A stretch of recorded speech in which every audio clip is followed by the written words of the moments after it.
All right. Okay. All right, students, I don't want to waste any time. We have Orlando Wood coming to us from England. As you see these books here, I brought them to class on Tuesday. Look Out and Think Again. That's how I first really found out who Orlando was. And I just finished taking his Advertising Principles Explained course, which is one of the best educational experiences of my life. He is the fluent device of System 1, which to me is the best creative effectiveness measurement tool in the world.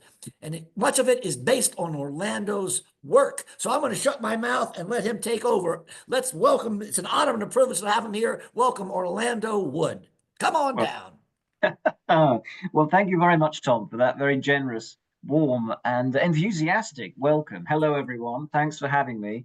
I'm going to be talking to you today about my work, looking at the relationship between creative style on the one hand and the type and scale of business effect that you can expect to see on the other, that relationship between those two things. I've written these two books, as Tom mentioned. I published them with the Institute of Practitioners in Advertising, fantastic kind of body really in the UK that looks at how advertising works and its effectiveness, probably the most rigorous awards body in the world. So I published these two books with them, but I shall also be drawing not just on these, but on my new course, APE, Advertising Principles Explained, which Tom just mentioned too. So without further ado, we're going to start. And the title of today's presentation is, well, the timeless importance of the show.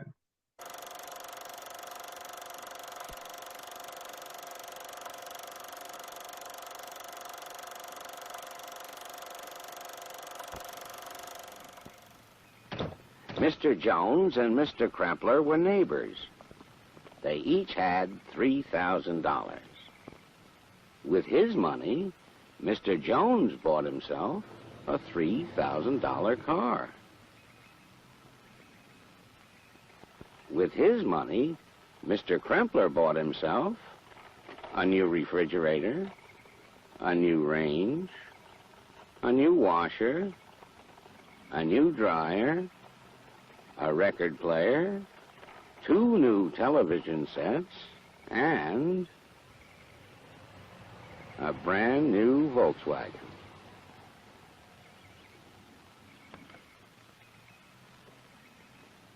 Now Mr. Jones is faced with that age-old problem, keeping up with the Kremplers.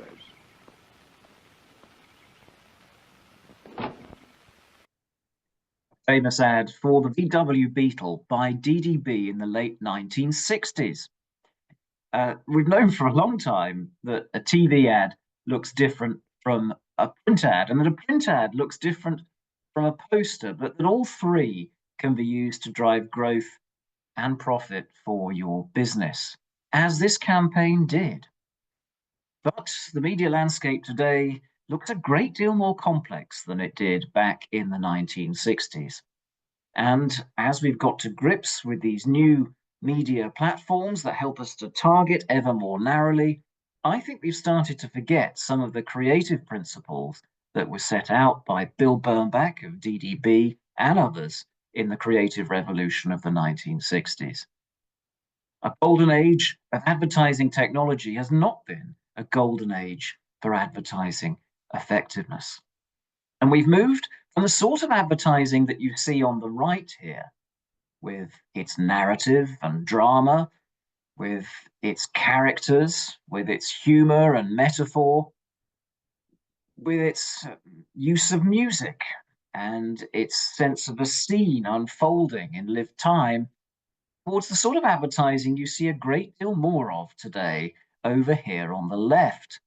Advertising that's very close up to us, has words on the screen telling us what to think and do, that has no real sense of live time, no real sense of place either. Everything feels very rhythmic and self-conscious. We've moved, in other words, from showmanship to salesmanship. Now, both of these two schools of advertising have a long history. Both are important Each supports the other, but of the two, it's showmanship that's more important for profit and growth. And in this presentation, I'm going to try to explain why that is, and to give you a few pointers on how to make great showmanship advertising. Understand attention, which is so important in advertising, and its relationship with creative style. I look to the work of a brilliant neuropsychologist called Ian McGilchrist. Now, Ian McGilchrist is perhaps the world's expert on brain lateralization and the way that the two halves of the brain pay attention to the world. Since the 1960s, we've had this mistaken idea that the two halves of the brain might do different things. That's not true. They're both involved in cognitive function, in all types of cognitive function all the time. But it is true to say that they do things differently. They have different takes on the world, different modes of attention. And the clue is perhaps to be found in their structure. So the left hemisphere prioritizes information within localized brain region, whereas the right hemisphere has got much greater overlap, more associative in the way it's put together. And it's got more white matter, myelin, that speeds association. And that myelin makes it more susceptible, more sensitive to certain drugs and certain hormones, particularly noradrenaline, which is all about vigilance and about putting things into memory. The left hemisphere is more sensitive to something called dopamine, which is all about the seeking and getting of reward, the kind of grasping at reward. So these two hemispheres are quite different in the way they're made up, and they're quite different, therefore, in the type of attention that they pay to things. And Ian McGilchrist talks about the way that this is true in people, in mammals, but actually also in birds. And it's worth talking about birds for a moment to illustrate the most important principle of all. And that's that when you see a bird pecking around on the ground, looking for grain, looking for grubs, looking for worms to eat, that's the left hemisphere, controlling the right eye, trying to isolate its prey from its context, to abstract it, to categorize it, to know whether it can eat it or not. Now, all the while, the right hemisphere, controlling the left eye, is bringing a kind of broad beam attention to the world. It's making sure that the bird doesn't become someone else's lunch. So these two types of attention, broad associated with the right hemisphere and narrow associated with the left hemisphere, are really two types of attention that help us to survive and to thrive in the world. So let me explain a bit more about the right hemisphere. The right hemisphere, which brings this kind of broad and vigilant attention to the world, is the hemisphere that presents the world to us in the first place. And it helps us to understand what's going on around us, to be sensitive to the context around us, to other living creatures, to understand what's going on in any given kind of scene or situation. It helps us with empathy, and it helps us to know from people's voice, their gesture, their movement, their accent, what's going on, the implicit, if you like, things that are unsaid. And it's very good at understanding the world as a series of connections and relationships, everything sort of related to everything else. And it's open to novelty and it's open to contradiction. So it could well believe that two opposing thoughts could both be true at the same time, which means it understands metaphor and it understands humor. It's the right hemisphere that tells the difference between a joke and a lie. It's very self-aware, questioning of its time and place in the world, and it's what gives us our sense of lived time, space, and depth, and helps us to understand and appreciate music, all unfolding in lived time. So the right hemisphere presents this living, embodied world to us, and anything of interest, it passes to the left hemisphere within a few milliseconds for a kind of narrow beam attention to be brought to bear. An attention that's much more goal-orientated, that abstracts things from their context, that breaks things up into smaller parts, that likes to categorize things and people. It's very explicit in the way that it thinks. And it's very linear too, cause and effect. And it likes things to be fixed and repeatable. It's pretty literal. and factual about the world too. And this can make it rather self-absorbed and dogmatic, often with a false and overly optimistic sense of the world. And whereas the right hemisphere is very good with people, the left hemisphere is much less good with people. And it's really interested in things and tools with which to manipulate the world. So language, signs, and symbols are chief of these, and rhythm is the only thing really it can discern from music. So quite different worlds are brought into being by these two different types of attention. And these two hemispheres are connected in the middle by a thing called the corpus callosum, a kind of this bridge of nerves in the middle. And yes, it bridges the two hemispheres, but it turns out that its main purpose is to inhibit one hemisphere or the other at any given time. And the left hemisphere is more inhibitory on the right than the right is of the left. And so when you get huge technological advances, as we have in our digital age, you get modes of thinking starting to emerge that are much more consistent with the left hemisphere's point of view and its habits of thinking.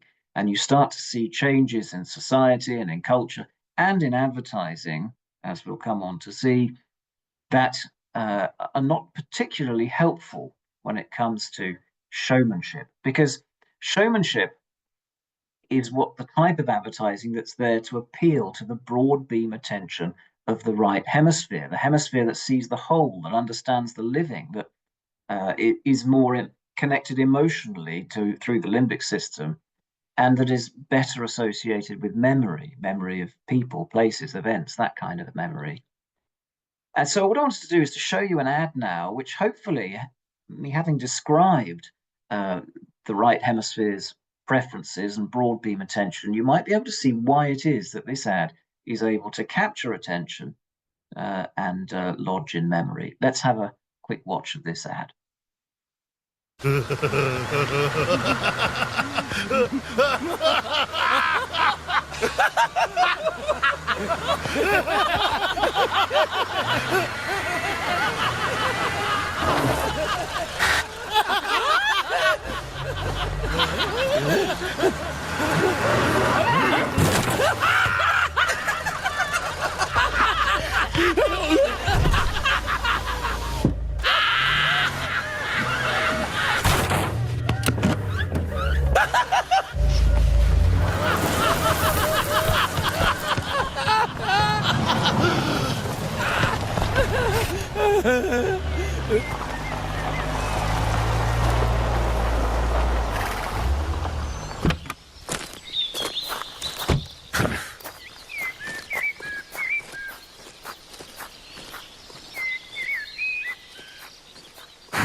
Volkswagen. So this ad starts broad and it helps to find something about the human condition that people will connect to. No one wants to look stupid, and that's what this ad is all about. And it therefore captures people's attention because it's quite unusual as well, you know, the laughing horses.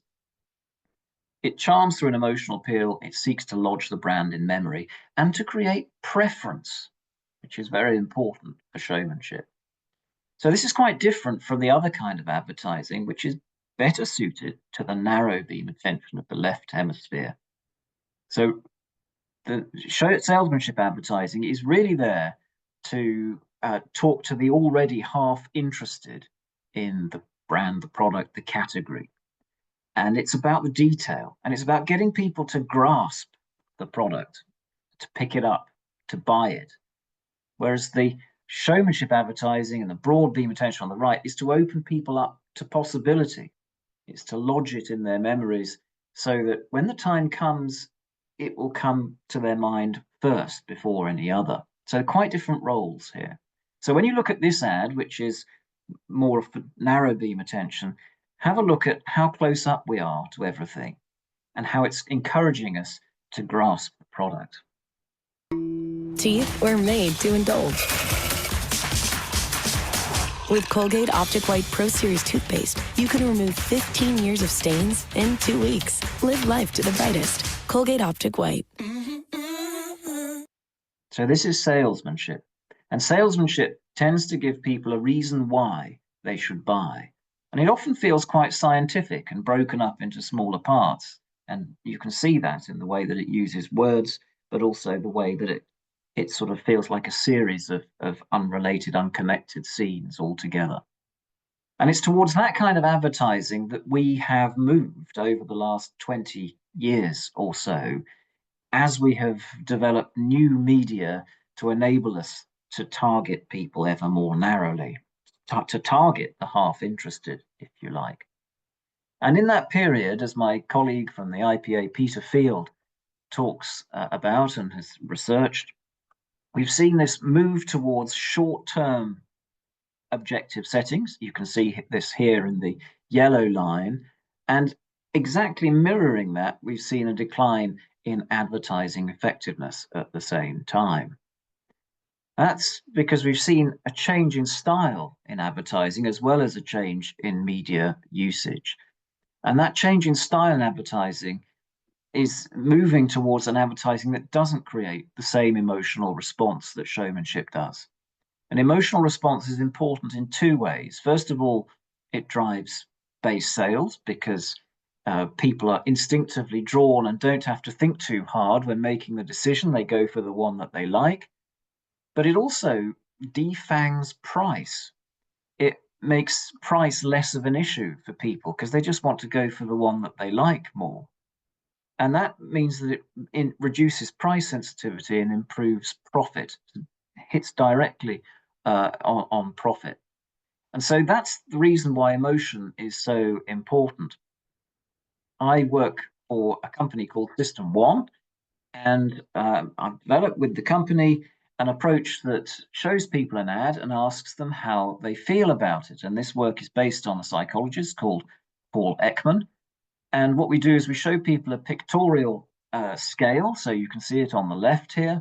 Paul Ekman's work described how there are 7 basic emotions that everyone feels and expresses in the same way through the human face, regardless of background or culture. And what he shows is that, these faces, the right hemisphere, by the way, is more open and understanding of the human face and its expression. That's why we use it rather than just the words alone. So this way of thinking about emotion is very helpful because it's more instinctive for people. So you show people an ad, they select the face that best expresses how they feel at the end of the ad. And over the years, we have developed this link between how people feel towards advertising and business effects, ability to grow your brand and grow your profits too. So in our work, we've developed this scale for showmanship advertising, really, from 1 through to 5 stars, where 5 stars is obviously the strongest kind of type of showmanship that's going to help you create a bigger bang for your buck, make your advertising budgets go further.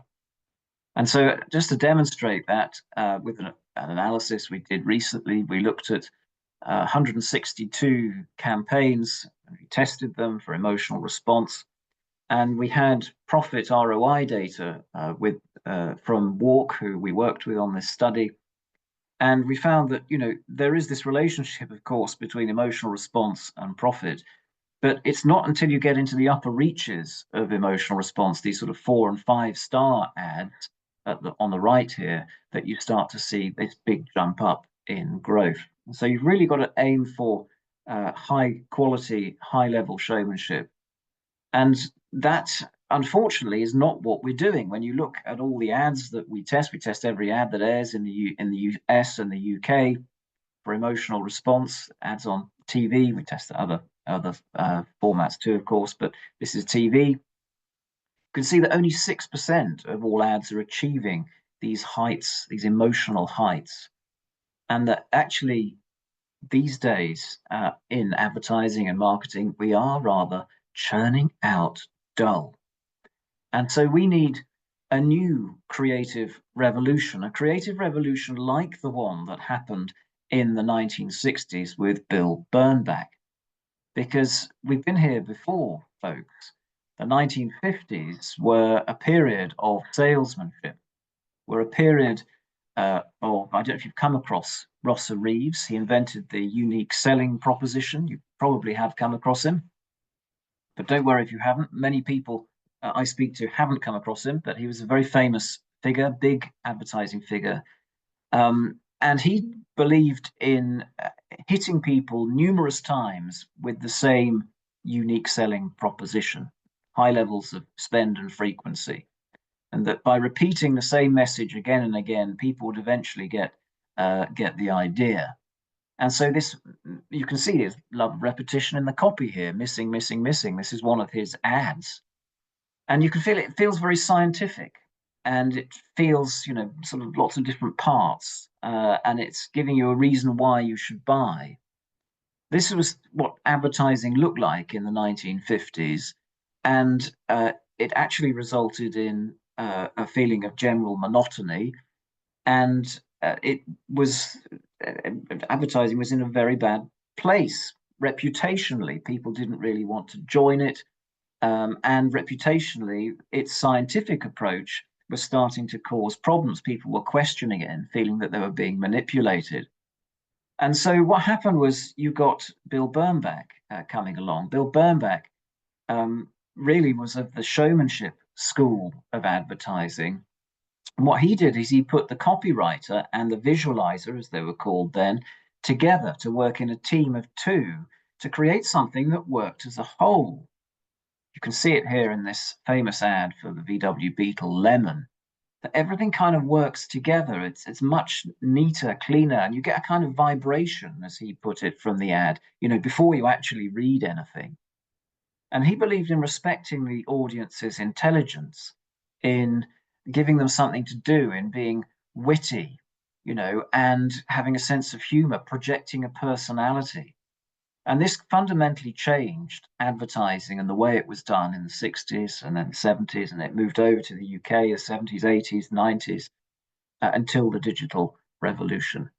Now, before Bill Bernbach left his former agency, Gray, in 1949, he wrote a letter to his then boss, who was about to set up DDB, and he could see that there were problems brewing, that this scientific salesmanship approach was going to cause problems for the industry.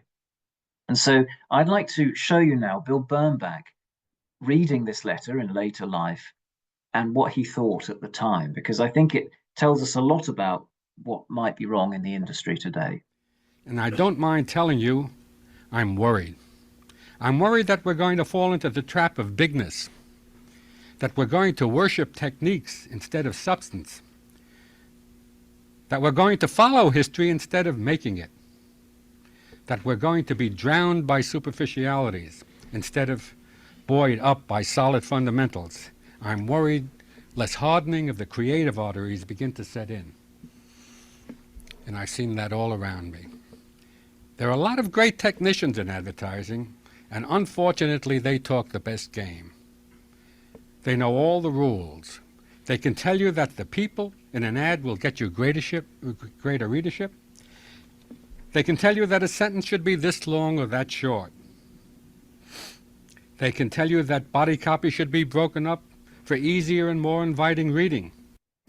They can give you fact after fact after fact. They are the scientists of advertising. But there's one little rub. Advertising is fundamentally persuasion. And persuasion happens to be not a science, but an art. And it's that creative spark that I'm so jealous of for our agency and that I'm so desperately fearful of losing. I don't want academicians. I don't want scientists. I don't want people who do the right things. I want people who do inspiring things. I don't want people who do the right things. I want people who do inspiring things. Isn't that wonderful? Well, in the time that remains, I'm going to give you 5 principles for showmanship inspired by Bill Bernbach, and I'm going to show you some ads, and we're going to talk about it. And the first of these principles is how you need to find the magic in your product if you're going for showmanship advertising with its broader and more lasting effects. Bill Bernbach said it's not just what you say that matters, It's the way you say it. And that's very important. How do we find in the product, in what it does, something, a way of talking about it that suddenly makes it pop? And so what he did was he looked at the car manufacturers of the time, and it's worth just explaining this because it's fantastic principles for how you stand out. The car manufacturers at the time were making these impossibly long cars. They looked like something from the jet age. This was the jet age. Everything looked very scientific with these long tail fins. And of course, the advertising was very scientific too. And it basically said, look, I'm big, look, I've got this, look at this, look at this, these different parts, planned for people at the bottom there. All car advertising looked very similar. It looked like this. And so Bill Bernbach had this small, funny looking European car, the VW Beetle, to advertise. What's he going to do? Well, he's going to go with its strengths, really. Instead of saying I'm big, he said, think small. And he didn't use, he used the full page, but he used it cleverly, by emphasizing, finding the magic in it, finding the magic that it's small, relative to all these big cars. A totally different way of talking about a car. And whereas other car manufacturers were talking about the new innovations of the time, so every 6 months they were becoming obsolete, rather than say I'm new, Bernbach said, that our car never goes out of style. This is the theory of evolution. Well, they all look the same, don't they? And so rather than saying my car looks beautiful, because it did look rather funny, which every other car manufacturer was saying, he said, ugly is only skin deep, but it's beautiful underneath, He says the ugliness doesn't add a thing to the cost of the car. That's the beauty of it. Clever, witty, engaging copy that works extremely well, of course, with the visual. These two things work together. And this was translated into his poster advertising, his big billboards. These were actually done by Cy Lam in California on the West Coast. And this idea of smallness, economy, the sort of small but quality car was carried through into these two. And the great thing about billboard advertising, and these are great, you have to do something quickly. It has to be done very quickly. It's about reduction. And so you've got here the copy, but also the image beneath. And it's like two poles of a battery, plus and negative. When you put them together, you create a kind of energy in the viewer because they're sort of putting those two things together and working out what it really means. Of course, this works on two levels. We'll never make it big. As does, this, $1,675 each. Well, no one talks about in cars in terms of their prices being, each. It's like we're talking about fruit or something here. So it's playful. Or here, relieves gas pains, working on two levels again, talking about the economy of the car. And, when it came to the camper van, here, rather than talk about having 12 windows, a retractable roof, and an elevated driving position, he just puts room with a view and lets the image do the work with the headline. So these are ways in which you find magic in your product. So that was the first thing, and that gives you some ideas on how you stand out against the competition, which is very important. The second principle I want to talk to you about is the idea that attracts attention must also tell the story. Bernbach said, you're not right to stand a man on his head in your ad just to attract attention, but you are right to stand a man on his head to attract attention if you're advertising a product that stops things from falling out of his pockets. So you do something to attract attention to help you tell the story of your product, to help you to find the magic in your product. So I thought I'd show you a modern example of an ad which I think does that. Let's have a look.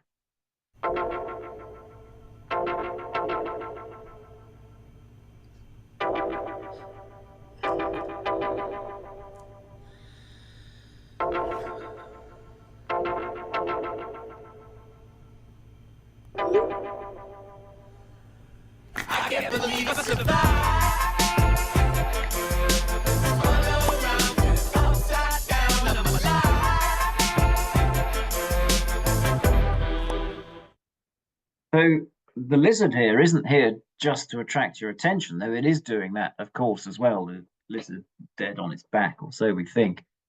It's there to help us tell the story of the undoing of the text for your Apple phone. So that's that's one example of how you do that. So that's very important because a lot of advertising today is really trying very hard to attract attention, but it's not using that device to tell the story. So those two things go together. The third principle is actually an artistic principle. You heard Bill Bernbach talk about art and the importance of artistry. And he said, actually, only art can make you feel, and only feeling can make you act.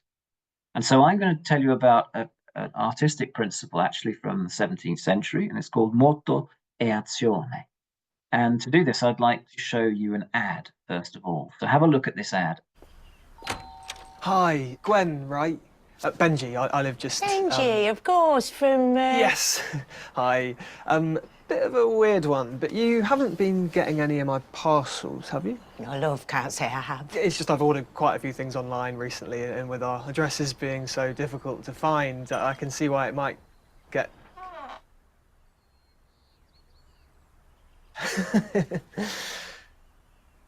I'll let you know if anything arrives.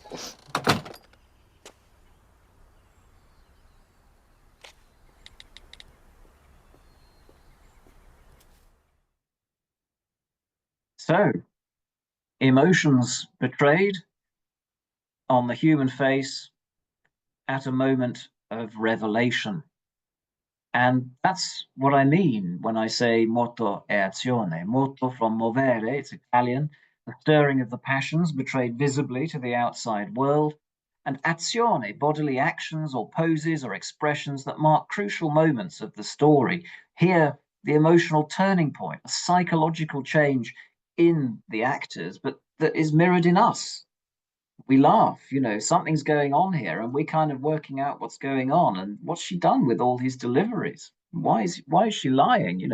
We're filling in the gaps here, and there's that psychological shift, a change in our hero's luck that is so important. And that's what moto e azione was all about in 17th century Italy. So here, look at Caravaggio's Boy Bitten by a Lizard. He uses this moment, this turning point, to express emotion. In the boy's face. Or here, Bernini's David, this sort of twisting of the body at the maximum moment of emotional impact. Or here, the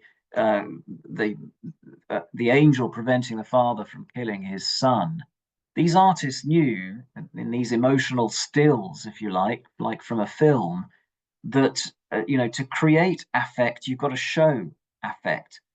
That to move people, you've got to show movement, and that if you're going to attract and capture attention, you've got to show intention. These things are hugely important for creating a psychological change in the viewer. And in fact, fast forward to today, and when we look at advertising, I looked here at about 200 ads. These are US TV ads I looked at. And you look at the features of advertising that you could say are more associated with left brain salesmanship advertising. So that close up, words on the screen, short, sharp cuts, very rhythmic advertising. What you find is that this kind of advertising, unless you're in the buying window for the product, unless you've been warmed up already to the product by some showmanship advertising and you know what it's about and you like it, it's inherently not interesting. This kind of advertising pushes people away. What's inherently interesting to people is showmanship advertising for the right hemisphere, with its use of characters, animals, spontaneous change in face and body, people, connecting with each other, something emerging from the scene that's out of the ordinary, a sense of place. These are the sorts of things that the right hemisphere is better geared to, that better understands, is more open to. Remember, showmanship's opening people up to possibility. And we'll come on to see how that kind of advertising drives greater business effects too. So the fourth principle I wanted to tell you about was the fluent device. Now, this is a term that I coined some years ago to describe advertising that really has two things. or one of two things: either a repeatedly used brand character, so a character that's used again and again. Think of the Geico Gecko, perhaps. That will be a good example in the States. Or perhaps a repeatedly used scenario, and the idea or slogan for which helps define the drama in the product. So a good example of this would be, "You're not you when you're hungry," for Snickers, for instance. So what I wanted to do is to show you an ad which is the second of these, a repeatedly used scenario. And I want to show you for a couple of reasons. One is its great use of celebrity, but the other one is that it has this moto e azione that I was just talking about in it as well. So let's have a look at it, and then I'll tell you a bit about it. Morning, all. Morning. Brothers, sisters, today a great legacy rests upon your shoulders. Because here, we make more than just tea. We make proper brews. Brews that bring a tear to your eye and warmth to your soul. So go out there and do it for each other. Do it for yourselves, but most of all, do it for Yorkshire! Oh, and the fire drill's Thursday at 3. Yorkshire tea, where everything's done proper. Yorkshire tea, where everything is done proper. And that idea spans across the whole campaign, and they have different celebrities, all of whom are from Yorkshire, coming in to show the lengths to which they go to create the perfect cup of tea. It's a hugely successful campaign over here in the UK, and that's how you use a celebrity in the service of your idea. So you should be people should be thinking, how on earth did they get them to do that? Sean Bean here playing the part he's known for from the Game of Thrones. So these fluent devices are much more likely to create market share gain and profit gain, and particularly the character fluent devices are more likely to reduce price sensitivity as well. All of these things are essentially important when they're what creating a brand is all about, basically. This is what great brands do. So the fifth and final one is leaving room for the mouth. There's a wonderful creative in the 60s called Howard Gossage, and he said, when you're baiting the trap with cheese, make sure you leave room for the mouse. So you've got to give the audience something to do. You're not just telling them stuff, you're leaving a trail of clues. They've got to join the gaps, join the dots, fill in the gaps. So to demonstrate this, I'm going to show you another ad. Here we go. Let's hope this works. You know, it doesn't matter if you choose left or right because they're both chewy, crunchy, and delicious. You know, it doesn't matter if you choose left or right because they're both chewy, crunchy, and delicious. You know what else I like? No, what? The sound of the snap. When you bite into it.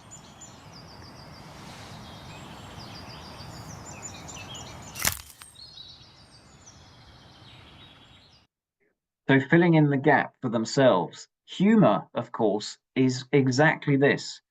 You're leaving a trail of clues for people to join the dots. You're presenting something that's a bit strange, a bit incongruous, and you're expecting people to work out what's going on. And in making them work out what's going on, you're helping to generate, it's called the generation effect, you're helping them to put it into memory. And once they've worked out what's going on, you give them a little reward. You make people feel good and clever about themselves, and that helps to rub off on your brand. Here we've got the humor of repetition, the two guys, the two bears, the two tents even, which also is finding the magic in the product. And that's how you use humor, is to bring out the magic in the product, the two sticks, if you like, and the snap, of course. So humor is a great way to find the magic in your product. It should be used in that way. It's not just a nice to have, but it's something to help you dramatize the product. So you find, as I have on the IPA's database, that humorous campaigns tend to be more effective, drive more very large business effects than those that don't. So here you are, 5 principles. Find the magic in your product. The idea that attracts attention must tell the story. Moto e azione, the fluent device, and leaving room for the mouse or humor. And what you find is that if you do these things, you get a very different kind of business effect from salesmanship advertising.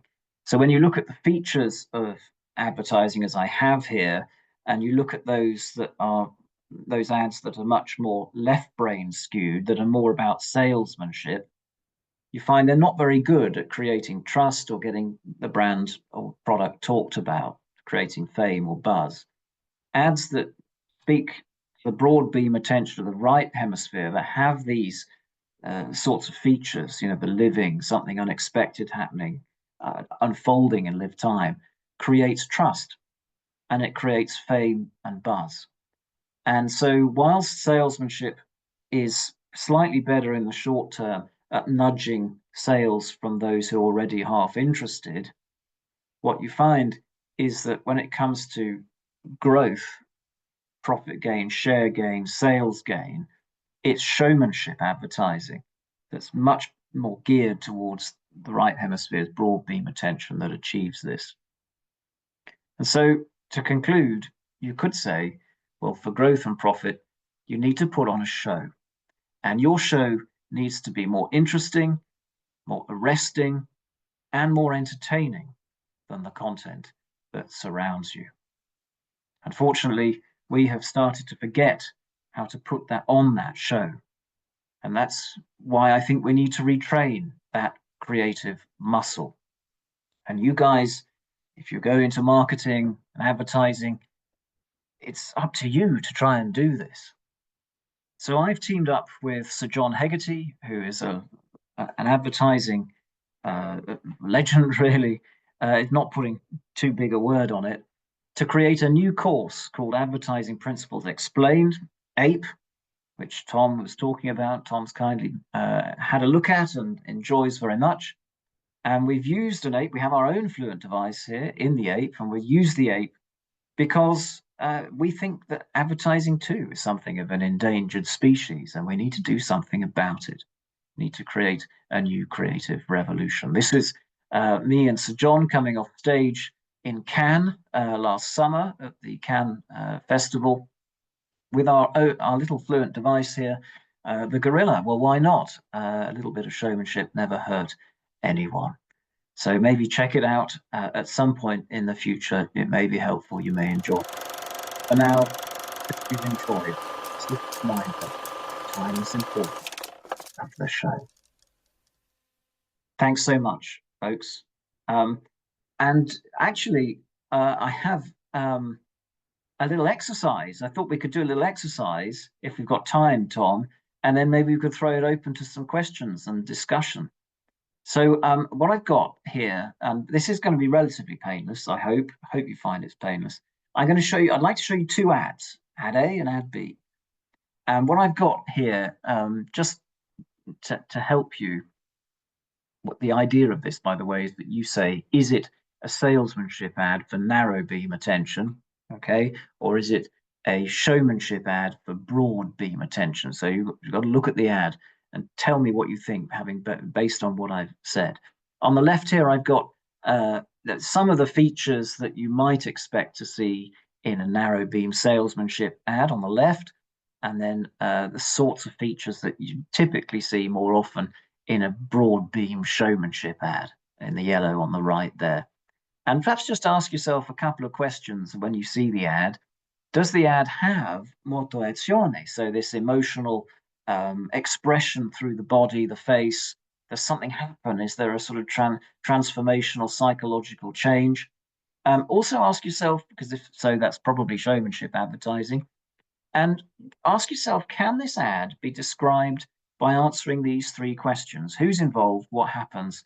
Where is it set? Because showmanship advertising often has character, incident, and place. You know, what's happening? Is there a scene, a drama unfolding here? So are you ready for this, folks? I'm gonna show you ad A. We can look at it twice if you want to, but we probably don't need to. What I'd like you to do is to either shout out or write in the comments if we can do that. I don't know if we can do that, Tom. What you think. Is it showmanship or is it salesmanship? Here we go. Here we go. Our new collection has just arrived. This week, save 25% on all sofas. Outlier.com. So, would you like to see that again, or was once enough? Should we do it again? One more time. Do it One more again. Do time. it again. Here we Do go. it again. Our new collection has just arrived.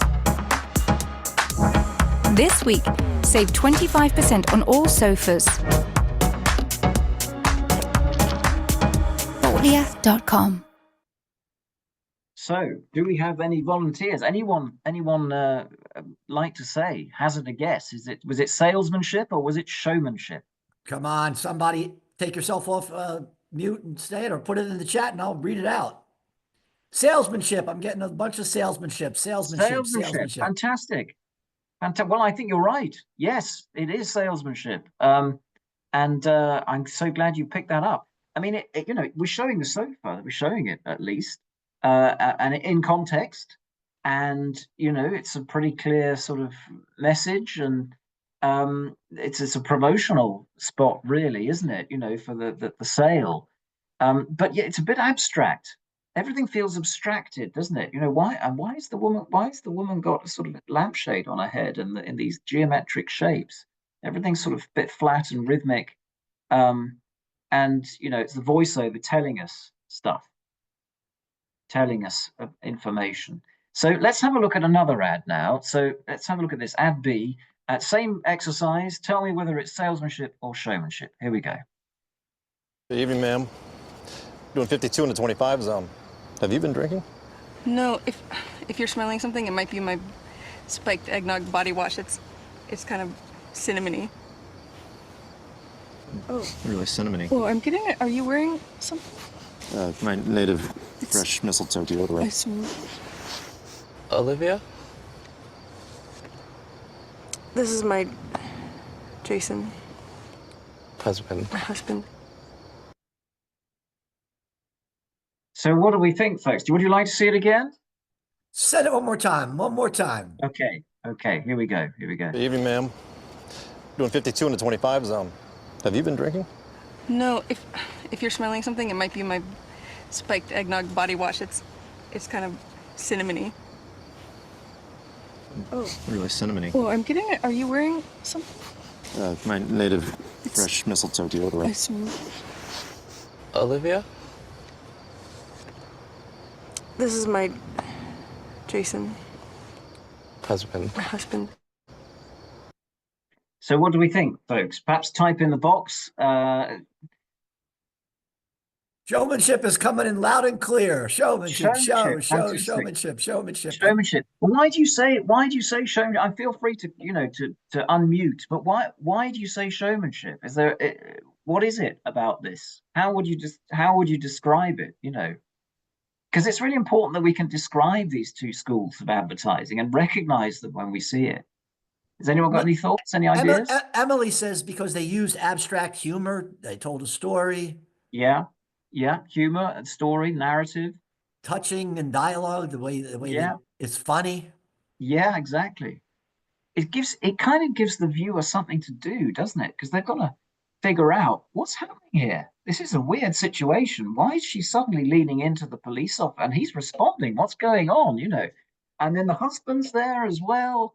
And all of it, of course, is to find the drama and the magic in the product, the smell of the native body wash, which is what it's all about. So that hopefully gives you a sense of those two schools of advertising, which not everyone, in fact, you talk to people in marketing and often a lot of them don't have an appreciation for those two different schools and the two different types of business effect that you get with them.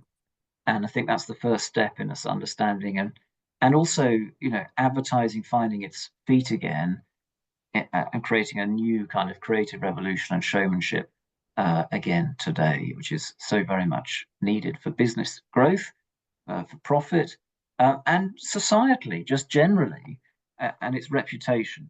Because without it, advertising's reputation just hits rock bottom, and it's very difficult to get out of it again. So I hope you enjoyed the show, folks, and wondered if you had any questions. Let me stop sharing, and hopefully Yeah, you're all still there. That's great to see.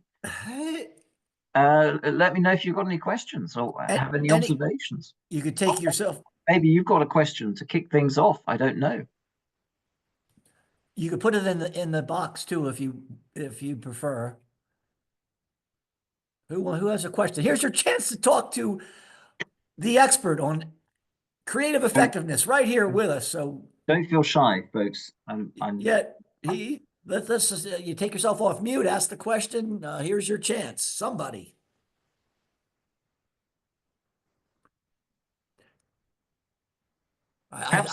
Shall I ask a question for you, and then I can answer it?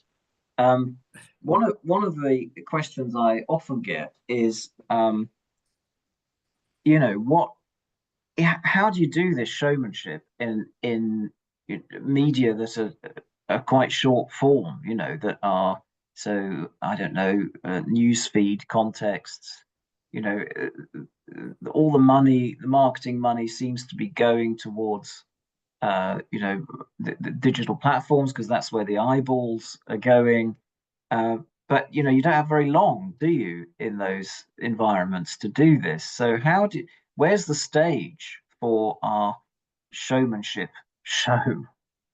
And that's quite a difficult question to answer, because what the work I've done suggests that with Karen Nelson Field, who you may have heard of, Peter Field, is that you need a minimum amount of time really to be able to start establishing mental availability. You need more than a few seconds, at least 2.5 seconds to stand a chance of establishing the brand in people's memory. Otherwise, you're really going down a sort of, you can only really do salesmanship. And so this depth of attention is something that's very important for doing showmanship. And particularly when you think about it, the ads I show you require you to start broad, because you're speaking to a broad reach audience. You're not speaking to the already interested, you're speaking to a broad reach audience.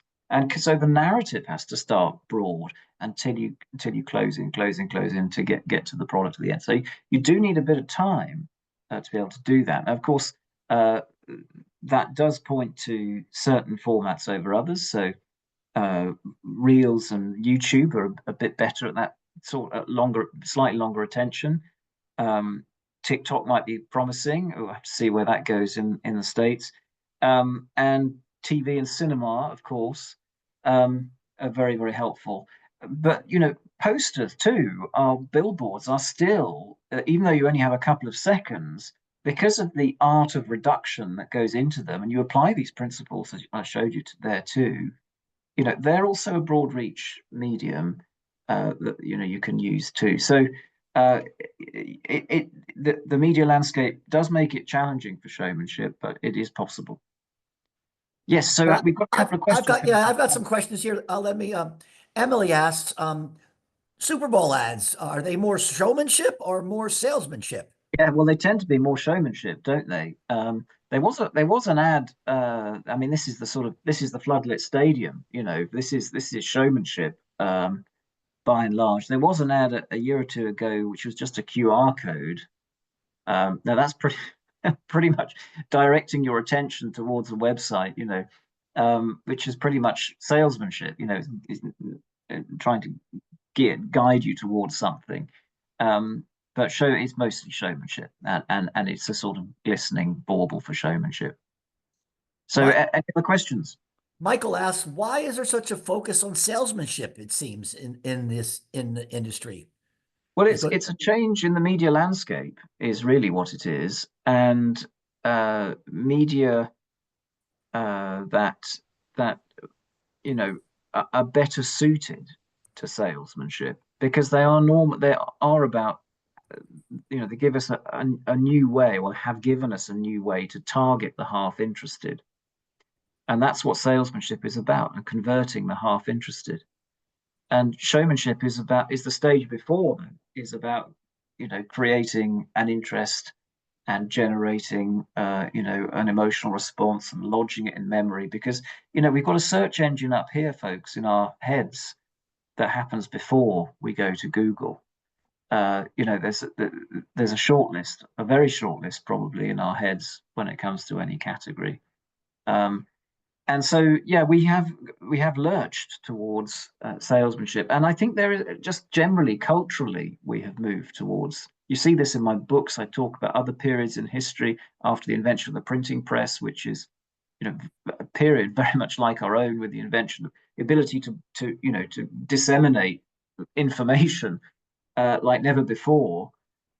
You see that sort of societal shift towards this very literal way of thinking, very left brain way of thinking, that's a bit lacking in humor and a bit lacking in general nuance and understanding. And that's I think that you see that today. But anyway, it is a shift in media landscape. There are many things that have driven it, but it is, I think, a cultural one as well. All right, Alexis, who's a psychology major, is very interested in the two hemispheres of the brain, and is curious about, I guess, how you discovered it and how it's helped you understand, advertising. Well, I think the work is that I've done is really an application of the hemisphere theory of Ian McGilchrist, and Ian McGilchrist, who has had his own battles to fight in this area, because it's been believed for a while that the left and hemisphere, they're both exactly the same. They don't do anything differently. He's had to champion his own cause. Read his books, The Master and His Emissary, and then The Matter with Things is his second huge book. He's a philosopher, he's a neuroscientist, neuropsychologist, actually was also a psychiatrist. So he's seen at first hand what happens when people have brain lesions in their left or their right hemisphere. And he looks at schizophrenia, and he looks at all sorts of conditions that are associated with left hemisphere dominance. And you can start to see through, patterns recurring about how the left hemisphere sees things some ways, and the right hemisphere gives us actually a great deal more, and is actually the master to the left hemisphere's emissary. But have a look at Ian McGilchrist's work. It's totally changed my life, my career, the way I look at the world.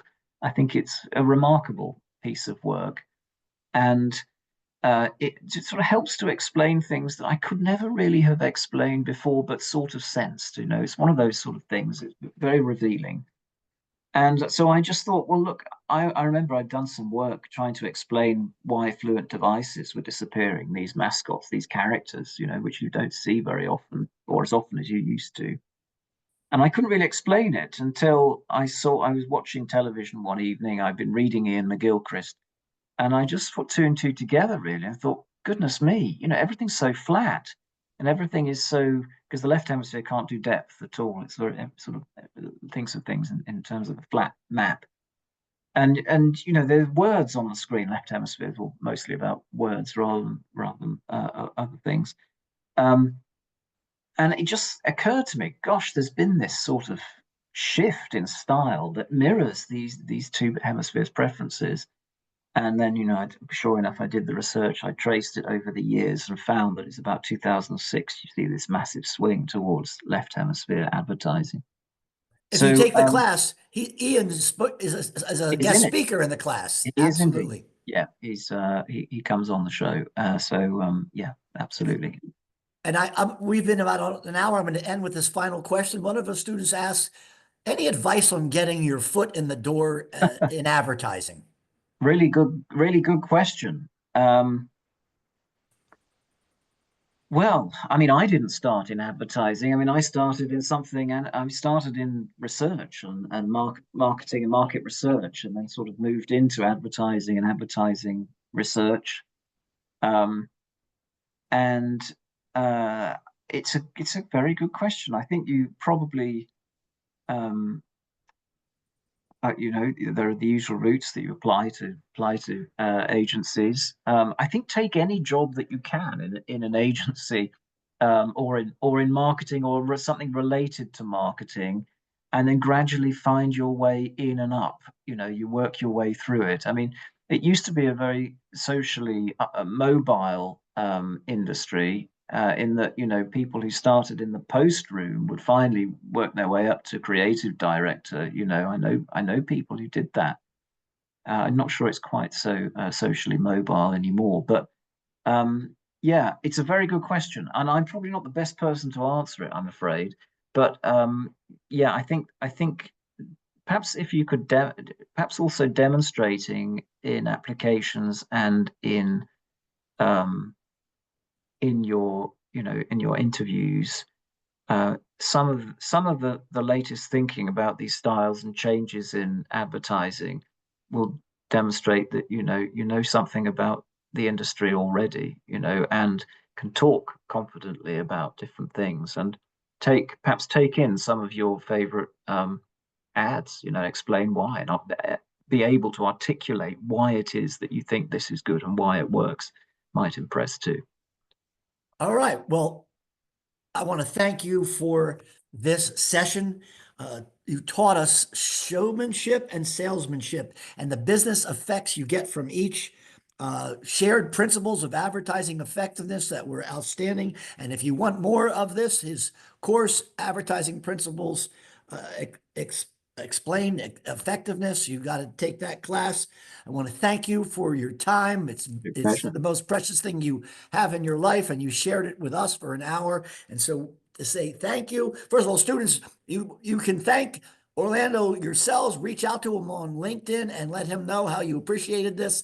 Again, this was an awesome time. As we click out of here, everybody say thank you as you get off the Zoom meeting. And once again, this was outstanding. Thanks So much, Tom. Look, lovely to meet you all, and thanks for staying and listening. Enjoyed it a lot. In the box, there's thank yous going in all over the place. Thank you. Thank you very much, folks. All Take right. care. Have a great night. Thank you. All right. Bye-bye. Bye-bye. Thank you. Bye-bye.